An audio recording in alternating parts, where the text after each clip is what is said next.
places that you know seem like fantasy.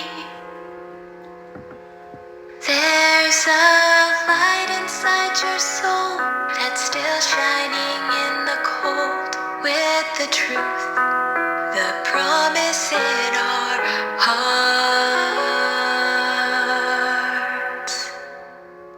Don't forget, I'm with you in the dark.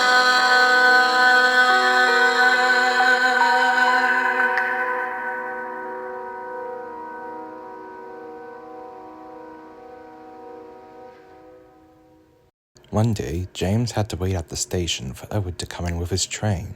James was very cross. "Late again!" Edward laughed, and James just snorted away. "That Edward is too old," said James. "He clanks about constantly, and he's always late with my trains. He's too slow for any work around here. He's such an old iron." Thomas and Percy were angry by this. "Old iron? Slow? Why, Edward could beat you in a race any day." "Oh, really?" said James. "I shall like to see him do it." One day, James was parked near the yard. His driver was ill, and he needed to rest. Just as the signalman looked out of his office, he saw two boys fiddle with James' controls. James started moving by himself. The guard tried running after James, but it was no use. What happened? Two boys had fiddled with James' controls. "Oh, when I get my hands on those little brats," he said. "I blocked all the main lines for the next 30 miles, said the signalman, "so James doesn't crash into anyone. But how is he going to be stopped? We'll get Edward in a quirk. I know what to do." An hour later, Edward came with an inspector. "Inspector, do you know what you're doing?" He said. "I've got everything under control." James liked puffing down the line. James didn't know he wasn't without a driver. It wasn't until James realized his monitors weren't being tapped. James soon realized he was a runaway. "Help! Help!" screamed James in shock. We're coming! Puffed Edward.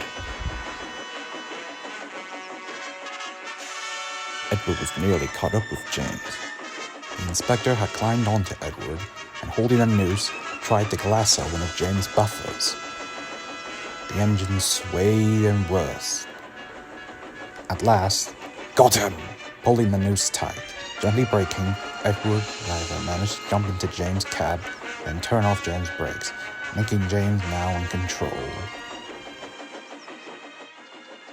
"So, the old iron caught you at last," said Edward. "Yeah, I know," said James, humiliated. The two engines arrived at the station where the Fat Controller was waiting for them. "Very well, good. James, you shall go to the works and have a nice coat of paint to relax. I'm proud of you, Edward. As a reward, you will go to the works and get that clanking fix." Edward was very grateful for this. He'd never want to clank ever again. "And that's pretty much what happened," finished James. Gordon and Henry were amazed by this. "What happened to the boys and your driver?" said Gordon. "The boys were arrested by the police and were given a walloping.